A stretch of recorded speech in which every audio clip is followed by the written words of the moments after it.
Hey there, good morning, friends. You get to spend the day with me today. The most stressful part about what I'm about to do is that it's live. Good morning. It's a British thing in this room today. And I'm Errol Barnett, helping you wrap up the week. Errol, hi there, and good morning. It takes them about a month to get their land legs back, get their balance back. Yeah, I'm just thinking of the visual of people being carried away. Good morning, Errol. Always good to see you. Welcome to the sanctuary. Hey there, good morning, friends. You get to spend the day with me today. It's just about 5 a.m. Very early in the morning. I just got up a short time ago and I'm on my way into the CBS Broadcast Center to anchor a morning news show. Now, before I get into challenges of a job like this, I want to tell you what I really appreciate about it. And that is that at this time in the morning, between 4 a.m. and 5 a.m., it's really before the city comes alive and wakes up. And this is no matter where you are in the world. Typically, the only sounds you hear outside is nature and the birds waking up. So I do try to start the morning with a little bit of gratitude and appreciation for getting a jump on the day before everybody gets going. So I appreciate the quiet mornings, but oh yeah, the most difficult part about this shift is having to get to bed so early and wake up. So let me catch you up. I usually try to get to bed between 8 and 9 p.m. That's usually, I'm not always successful, and I wake up at approximately 4 a.m. and I try to create what I call a soft and smooth start to the day. I'll head into my office to grab my clothes, lay them out. I'll then head into the living room, grab some fruit, get a coffee, and sit for a moment before I even check any of my phones or devices, just so that my first moment of each day is calm before all of the incoming. I really want to have a moment of peace, because in this job as an anchor and correspondent, you do have to deal with some weighty topics, whether you're in the studio or out in the field. You're dealing with war, you're dealing with social conflict in some way, police shootings, manhunts, natural disasters, people struggling either economically or medically. And I feel people's frustration and pain oftentimes, and it's really difficult not to, right? But at the same time, because you have a job to do and you have to report these stories without losing it, you have a responsibility to fortify yourself before you head into the studio or the newsroom, so that you can handle what is a challenging job.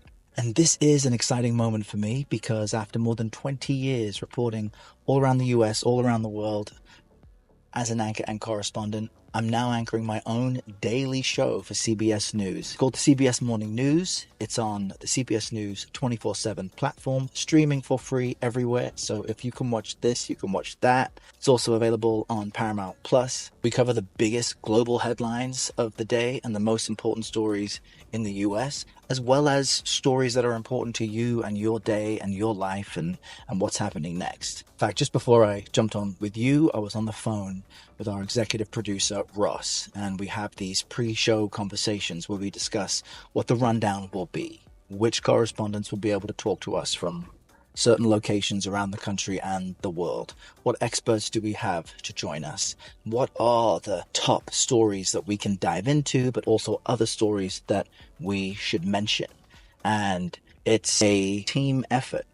There are segment producers, line producers, as well as teams all around the world who are working at this moment to make sure their story gets on air in time. All of it is timed to the second. And the most stressful part about what I'm about to do is that it's live. It is happening in real time. If it's 7 a.m. for you here on the East Coast, it's 7 a.m. for me, and we are existing in the same moment. So if I make a mistake, if I flub, as I'm probably doing now, then you'll see that live, and we just have to keep rolling. It's what makes news exciting to me, the fact that we do these live broadcasts, but as you might imagine, it's also what makes it tough. But it gives you a sense of importance that you've got to get this right and make the most of people's time, because they only have a few minutes to share with you. And because we're live and in real time, if there's something new that happens, something that breaks, the previous plan goes out the window and anything can happen. So stick around with me. Let's get to the broadcast center. And now I have to really wake up and get amped up for the show. All right, now we switch it up from my casual clothes to my news anchor look. This just happens to be a Friday, so I like to do a little monochromatic action. Now, let's go. Hey there. Good morning. This is Sanaj Perry, ladies and gentlemen. Okay, I call this the special effects department because you guys do such a good job. I don't know, with this mug and other mugs. What's your YouTube channel? It's Tanaj at Simply Tanaj. And where is Sanaj from?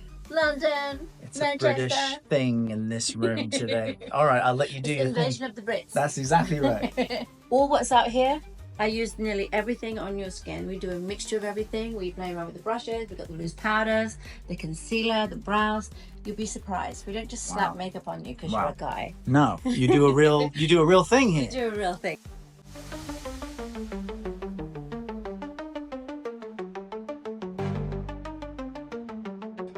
Okay, I've spoken with the show team. I'm dressed through makeup, and now we head down to the studio.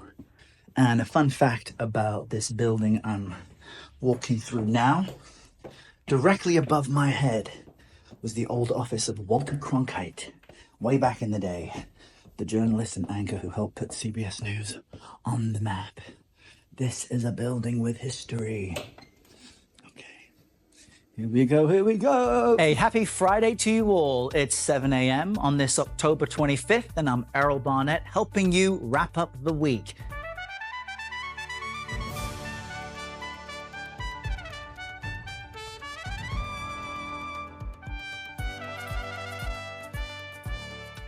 Zach, we just heard from former President Trump there. What else did he have to say at his big events yesterday? Let's bring in CBS News foreign correspondent Ramy Inocencio. Ramy, what more can you tell us about these exchanges along Israel's northern border amid this push for peace? Errol, hi there, and good morning. After more than 6 months in space, it takes them about a month to get their land legs back, get their balance back, all of that, and to build their muscles back up. So it's a challenge. Yeah, I'm just thinking of the visual of people being carried away. It is likely going to be the most expensive World Series ticket in history. I hope your job earns you a spot in one of those two beautiful stadiums. Time really moves on. Here's what we have on deck for you later this morning at 10 a.m. Omar Villafranca makes another stop on his driving tour along the southern border to see how immigration is impacting people in border towns ahead of the election. All right, here's a live look at New York's Times Square, home of CBS Mornings. The one and only Gail King is standing by with a preview of today's show. Gail, good morning. Good morning, Errol. Always good to see you. Here's what's coming up on CBS Morning. Hey there, good morning, Errol. Hey, Errol, good morning. Good to see you. Now, even though the live show is done, we are not done for the day. Typically, in studio, we'll put together a social segment based on one of the standout stories of the day and publish that to Instagram, TikTok, and wherever. Then at 9 a.m., everyone gathers in this room right next to me in what we call the hub for the network-wide editorial meeting. This is where everyone gets together and says what they plan to cover that day and how people in different areas and departments can work together. And that's why you're not seeing anyone around me now. Everyone's in the room or they're working remotely. This is where all the different show teams and the people who write the great articles on our website, the people who also develop our social content, this is where they all usually sit. And this is the room where Dan Rather would anchor the evening news way back in the day. And they're about to revamp the studio space here. So there's some construction as they create a new set for the CBS Evening News. There's always cool stuff happening around here, and it's all about teamwork. Now I'm heading back to the office. And we are back. Welcome to the sanctuary. My head is spinning right now. After I do a live show, or really any live event, I need a moment to myself to just be quiet, just sit in silence, because doing a live broadcast gets your heart pumping. It puts your adrenaline up, and you realize that everyone is skilled and working very hard to share these important stories, and they're relying on you to do your job well and just be smooth and tie everything together. That's why I have this. This is green tea. I have been drinking this obsessively since my CNN newsroom days, sitting next to my mate, Rosemary Church, because during any breaking news event, I would just sip my tea and I would stay calm. And it doesn't have as much caffeine in it as coffee. And this business is littered with people addicted to caffeine. Some of the other faces who made the show happen that you didn't get to see include Bill, the line producer, who is speaking to me in my earpiece, called an IFB, which stands for interfold feedback.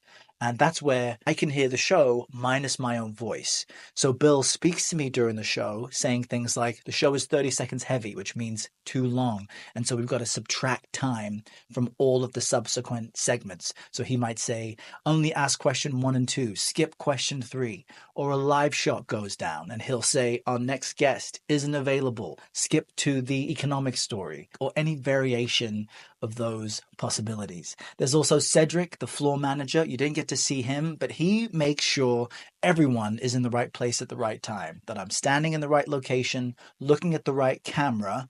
And there's one point where I have to turn from one camera, walk a few steps to another specific spot where there's good lighting, and speak to another camera. I usually get that right, but not always. Okay?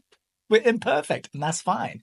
Those are just some of the people who also help make TV news happen. And I'm thankful for all of them. You're seeing me, you're seeing the other correspondents and anchors, but on any given day during a news broadcast, there are dozens of people who make it happen. But don't think that my day is over just yet. Not just because of the live show or the social segments. We now have the afternoon where I could shoot a story. During my 8 years here at CBS, I've always been on call.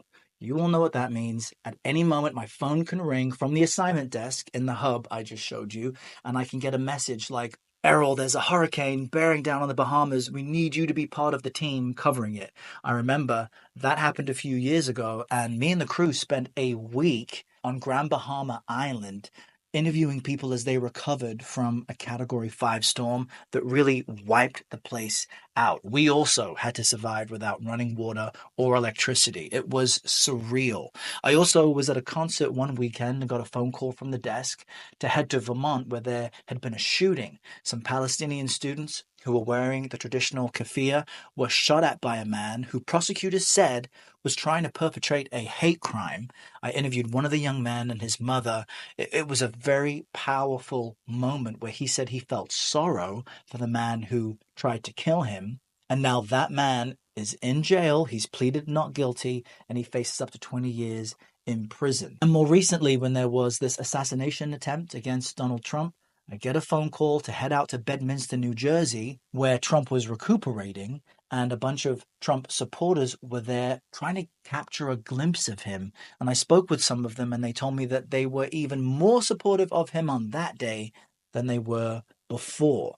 None of these stories you could predict or expect, but it happens when you're a news correspondent whose job it is to go where news breaks. And now that I'm anchoring a daily show, I'm not getting deployed on breaking news as much, but I'm still covering interesting stories. Recently, I interviewed the director of this horror movie called Nosferatu. It's a remake of the 1922 silent film classic. Well, Robert Eggers is this fascinating filmmaker who crafted a movie that made me squirm. We got to interview him in this old mansion in New York, and he was very generous with his time. That story will air on CBS Saturday morning. So that's what I mean when I say this job is extremely rewarding. I'm fortunate to do this, but yes, it is taxing, and it is not for the faint of heart. And that's why ever since the pandemic, in fact, when we really had to cover some traumatic, horrific things, I picked up long distance running as a means of maintaining my physical and mental health during the good days, so that when things do get rough, I'm fortified. I trained for the New York City Marathon, for example. This was a great outlet for me to have the physical challenge of running over 26 miles. I was wondering, could I do this? But also the psychological thrill of having a goal outside of work and having an output for stress and anxiety that I deal with every day. If you want to know how I trained and if I got through the race, look back at some previous videos. So welcome to my world as I go on this unpredictable journey. I want to share interesting experiences with you. Speaking of, I have a trip to Egypt coming up soon, and I want to take you along the ride. And you can look back through some previous videos on this page to see some of the stories that I just mentioned. But I continue to learn from everyone I meet. So feel free to send me questions, post them below, and I'll use these weekly video drops as a way of just sharing cool stories that you won't see on TV. Thanks for tuning in. There's more videos to come.